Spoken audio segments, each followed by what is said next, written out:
When you hear the word Renaissance, be honest with me for a second.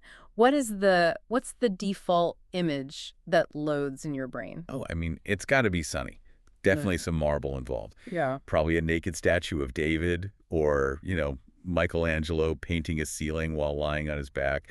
It's glorious, it's classical, and it is very, very Italian. It's extremely Italian. That's the standard textbook download we all get. Exactly. We Yeah. usually just think of the Renaissance as this explosion of aesthetic beauty, entirely focused on the human form and reviving Roman glory. But for today's deep dive, I want to try something a little different. We are actually going to pack our bags and leave that Mediterranean sunshine completely behind. Oh, we are heading into the gray. We are crossing the Alps. We're heading north into the mud, the rain, and the really bustling market towns of France, Germany, England, the Low Countries. The vibe is just completely different up there. It really is. And we're looking at the years roughly between 1450 and 1600. Right.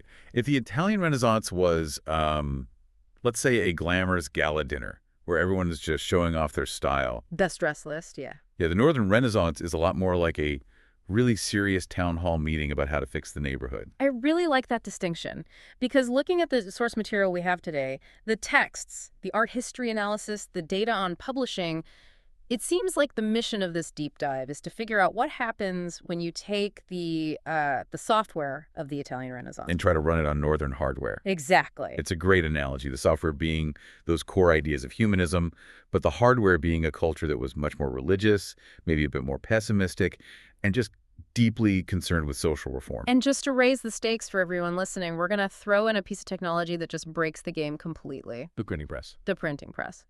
So the goal today is to understand how this specific cocktail Northern culture plus Italian ideas plus mass media created a reaction that eventually just blew up the entire established order of Europe. It really is the origin story of the Protestant Reformation. Though, as we'll see in the sources, the people involved didn't actually want to blow things up. Yeah, they didn't. No, they just wanted to clean house. Okay, so let's start with that software update. We're crossing the Alps around the year 1500.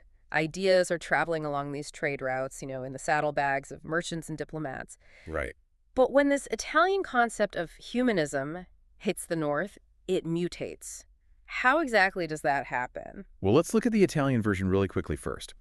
Italian humanism was obsessed with the pagan classics. Right, the Greeks and Romans. Yeah, they were reading Cicero, Plato, the ancient Roman poets. They were looking for these models of civic virtue and secular glory. They really wanted to know, what is a human being actually capable of achieving? It was very, look at me, look what I can do. Yeah. Very human-centric in a proud way. Exactly. But when the Northern scholars picked up those exact same tools, so learning Greek, analyzing ancient texts, obsessing over the grammar and the origins of words, They pointed them somewhere else. right, in a totally different direction. They weren't nearly as interested in pagan Rome. They were interested in the early Christian church. So instead of reading, say, the Odyssey, they're reading the epistles of St. Paul.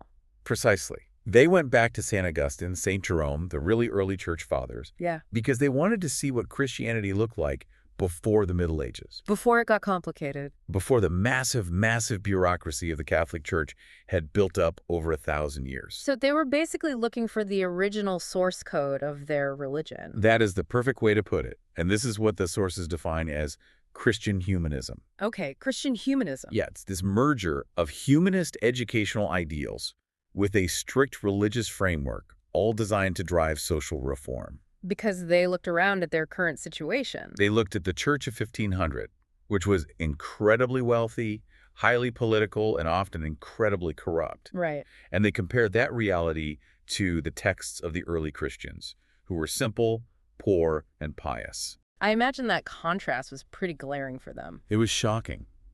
And that shock created a very specific motivation. The Italians, might have wanted to create beautiful art and monumental architecture. But the Northerners... The Northern Christian humanists wanted to create a better society. They honestly believed that if you could just get back to a pure, simpler form of Christianity, you could fix the moral decline they saw everywhere around them. Okay, so this brings us to the absolute giant of this movement. Because looking at the texts, You really can't read a single thing about the Northern Renaissance without running headfirst into Desiderius Erasmus. Erasmus of Rotterdam, he is the undisputed star of the show here. Lived from 1466 to 1536, right? Yep. If you want to understand the intellectual climate of Northern Europe at this time, you have to understand him. He seems like such a fascinating character to me because he's a priest, but he operates more like almost like a modern celebrity author or a public intellectual. Oh, absolutely. He's traveling all over, writing these viral letters to kings, crashing in people's guest rooms. But he had a very specific method of attacking these theological problems, didn't he? He did. He used something called philology. Okay, break that down for us. What is philology in this context? It's essentially the historical study of language. Erasmus believed that over the centuries, the Bible and church teachings have been badly mistranslated. Just errors piling up over time. Errors or, medieval monks just adding things in that weren't there originally to support a certain doctrine. So he treated the Bible like a historical document. He wanted to clean up the text. It's kind of like restoring an old painting. You have to scrape off the centuries of grime and varnish to see what the original artist actually painted. That's it, exactly. And what he found underneath all that medieval varnish was what he called the philosophy of Christ. Now, that phrase, philosophy of Christ, it sounds like something you'd see on a bumper sticker today. But in the context of the early 1500s, what did he actually mean by it? He meant that being a good Christian wasn't about all the external stuff. It wasn't about how many pilgrimages you went on. Or buying indulgences. Right, how many relics you paid to go look at, or how many candles you lit in a specific chapel. Erasmus argued that true religion is internal. Okay. It's about personal morality, humility, and literally imitating the ethical life of Jesus on a daily basis. So he's taking the focus completely off the institution, the church hierarchy, the pope, the bishops, and putting it squarely on the individual's behavior. Correct. And here's the really crucial key to his whole worldview. He believed the way to get people to do that was through education. Because he was a humanist. Right. Erasmus was a massive optimist. He thought people aren't inherently evil, they're just ignorant. Wow. Yeah, his theory was that if we can just get everyday people to read the classical texts in the Bible in its original pure form, they will naturally see the truth and become better people. He literally thought books could save the world. He really, really did. But reading his stuff, he wasn't just writing dry, boring academic papers. The sources emphasize that he could be pretty funny and actually pretty vicious. Oh, he's a master of satire. In 1509, he wrote a book called In Praise of Folly, which was a huge hit. It became a massive, massive bestseller across Europe. I've seen some excerpts of this in our notes. It's written from the perspective of Folly, who is essentially the goddess of stupidity, and she's giving this big, pompous speech praising all the people who worship her. And she praises everyone, to be fair. Merchants, soldiers, kings.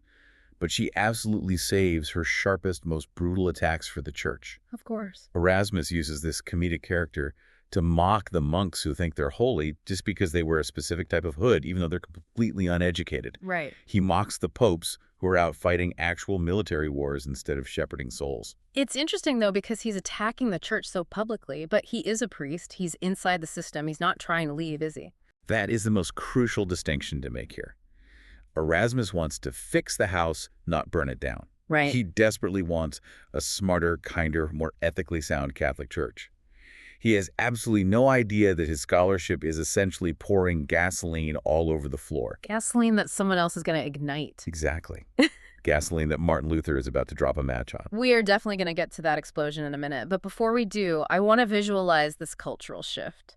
Because if the intellectual movement in the North is all about simplicity and daily ethics, the art has to look different too, right? It looks completely different. Because in Italy, you have Michelangelo's David. It's perfect, it's idealized, he looks like a Marvel superhero. What does the Northern Renaissance look like on a canvas? It looks like your neighbors. My neighbors. Yeah. In the North, artists embraced what historians call human-centered naturalism. Human-centered naturalism. Unpack that term for us. It means they weren't trying to paint a perfect Platonic ideal of the world. They were trying to paint the world exactly as it actually was. So warts, wrinkles, and all. Warts, wrinkles, gray skies, mud, messy kitchens. But they focused deeply on the humanity within that everyday setting. The source material highlights Peter Bruegel the Elder for this. Bruegel is the absolute poster child for this movement. He doesn't usually paint kings or popes or mythological gods. He paints peasants. Real people. He paints village weddings, dances, harvest festivals. He paints the actual chaos of everyday life. Think of a painting like Netherlandish Proverbs. Oh, that's the one where it's just a whole town acting out hundreds of different idioms and sayings, mostly about human foolishness. Exactly. It's humorous, it's chaotic, but it's deeply moral. It's showing human folly, very much in the spirit of Erasmus. There's another painting we looked at, the Procession to Calvary. Now, technically, this is a biblical scene. It's Jesus carrying the cross to his execution. Right. If I'm looking at an Italian Renaissance version of this exact moment, Jesus is front and center. He's glowing. He's looking heroic and muscular in his suffering. Absolutely. But when you look at Bruegel's version, it's this massive, sweeping green landscape. Yeah. And there are hundreds of people everywhere. There are soldiers, merchants selling things, kids playing in puddles, people arguing over carts. It's incredibly crowded and noisy. You actually have to play Where's Waldo just to find Jesus. Yeah, I remember looking at it. He's just this tiny, almost insignificant figure right in the middle of the crush, collapsing under the weight of the cross. But why would Bruegel hide the main character like that? Because he's making a profound theological point that aligns perfectly with Christian humanism. Which is? He's saying the great, tragic, deeply spiritual events don't happen in a vacuum. They happen right in the middle of indifferent, messy, ordinary life. People are still going about their day while a miracle or a tragedy happens right next to them. It's grounding the divine in actual reality. It's not set on a glowing cloud. It's set in the mud. Exactly. And this idea, this impulse to find the deep spiritual meaning in the ordinary, gets taken even further by Rembrandt van Rijn. Now, Rembrandt is a bit later, right, in the 1600s. He is, but he really represents the culmination of this entire Northern tradition. The master of light and shadow. Yes. But look at his subject matter. We have to talk about the slaughtered ox. Okay, I have to be the skeptic here for a second, because I looked at this painting. It is literally a painting of a dead cow hanging by its legs in a dark butcher shop. It's just a carcass. It's visceral and kind of gross. Why is this considered high art alongside the Mona Lisa? That is the exact genius of it. In the Italian tradition, art was so often about beauty with a capital B. Sure. But in the Northern tradition, art is about truth. With a capital T, Rembrandt is forcing you to look at something gruesome, death, raw flesh, the literal machinery of life, and he's finding a strange, quiet dignity in it through how he lights it. Finding the profound in the absolute mundane. Exactly. And then on the flip side of that gritty realism, you have his religious works, like The Return of the Prodigal Son. Which is arguably one of the most emotional paintings ever made. It truly is. It's very dark, very intimate. You have this glowing light on the old father embracing his ruined, kneeling son.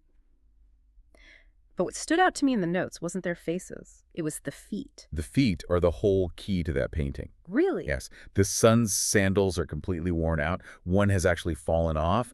His feet are filthy. They're calloused. They're scarred from the road. It's such a specific, almost uncomfortably gritty detail to include in a holy moment. It is. And that detail is pure Northern Renaissance. It's not about gold robes or perfect proportions. It's about the vulnerability of the human body. That painting perfectly visualizes that philosophy of Christ we talked about with Erasmus. The focus on forgiveness, humility, and deep personal connection, rather than the pomp of the church. Exactly. Okay, so we have the message down. Reform your soul, study the original texts, focus on the ordinary human experience. Right. But a message is really only as good as its distribution network. If you're just writing hand-copied letters to 3 other monks in Germany, nothing really changes on a societal level. This is where we need to bring in the accelerator. The technology that changed everything, the printing press. Johannes Gutenberg, Mainz, Germany, right around the 1440s. We all learn in grade school that Gutenberg invented the printing press. Sure. But looking at the actual data in our source stack today, the scale of how fast this scaled is really hard to wrap your head around. It is genuinely exponential. Think about it. Before Gutenberg, a monk might spend an entire year copying out one single Bible by hand. Books were incredibly rare, incredibly expensive luxury items. Status symbols. Right. But by the year 1500, which is just about 50 years after the invention, there were roughly 1,000 printing presses operating across Europe. 1,000. And the output from those presses. They had already produced about 40,000 different titles. Wow. And we're talking roughly 8 to 10 million individual copies of books flooding into the European market. That is a staggering shift, going from complete information scarcity to massive information overload in a single lifetime. It really is. It's honestly like going from having 3 local TV channels to suddenly having the entire internet overnight. That's a very fair comparison. Yeah. And the impact was immediate. First of all, it meant mass distribution. Books weren't just locked away for the ultra-rich or the monastery libraries anymore. Because they got cheaper? Much cheaper. Merchants, lawyers, skilled tradespeople in those northern towns, they could all afford to own books. And what were they actually reading? Everything. They read classical literature, sure, but also religious texts and, crucially for our story reformist writings. When Erasmus wrote In Praise of Folly, it didn't just sit on a shelf in a university. It went viral. It went 16th century viral. And this is where the institutional control starts to slip away, isn't it? It has to.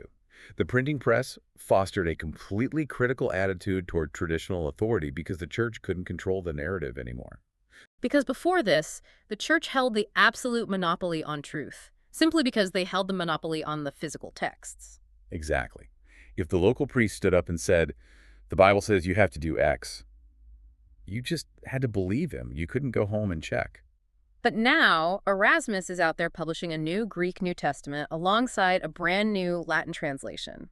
And he's pointing out, actually, the church has been mistranslating this specific word for 1,000 years. And suddenly, you can just buy a copy at the market and read it for yourself. That is incredibly dangerous for an established power structure. It is the most dangerous thing in the world. It empowers the individual to judge the institution. And once everyday people start doing that, hierarchies get very, very nervous. It also must have fueled a massive spike in literacy, right? I mean, if there's nothing around to read, why bother learning? But now that there's all this content, controversial, exciting, scandalous content, people wanted to be able to read it. Spot on. Literacy rates began to climb significantly in the North.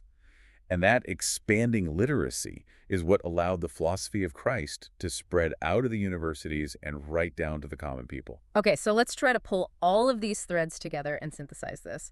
We've got this Northern Renaissance vibe shift after crossing the Alps. Check. We've got this intellectual pivot to Christian humanism using education and original sources to fix the soul.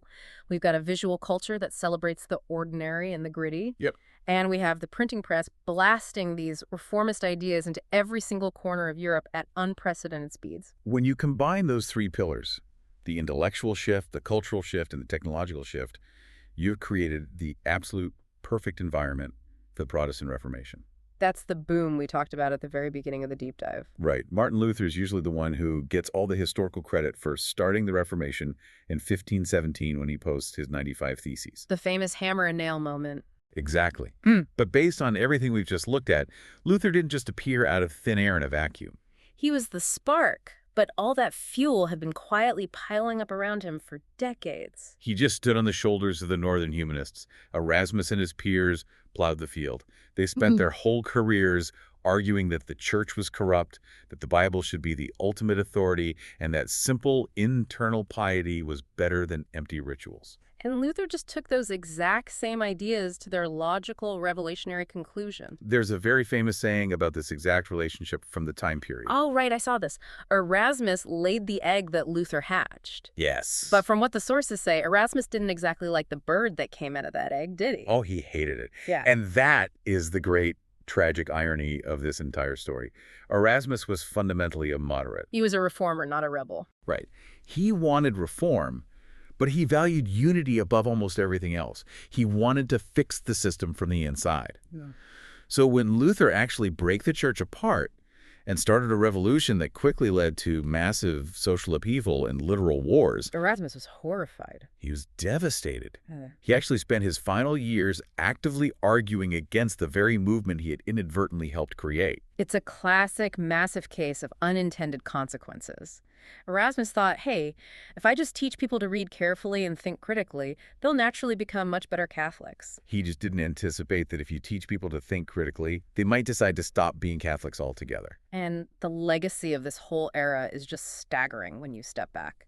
It really is the foundation of the modern Western world. Yeah. This movement massively expanded literacy. It eventually paved the way for the scientific revolution because, questioning traditional authority is the core requirement for doing science. Right. And it deeply solidified the modern idea that individual internal ethical action matters way more than outward institutional power. So what does this all mean for you, the listener, today? We've looked at the classical statues, the northern mud, the millions of books, and Rembrandt's Dead Ox. I think the big takeaway here is that ideas have incredible momentum. The Northern Renaissance shows us that when you combine a really deep moral hunger, that genuine desire for a pure, better life, with a brand new communication technology, society changes faster than anyone can predict. The northern humanists thought they were just doing quiet scholarship. They didn't realize they were completely redrawing the map of Europe.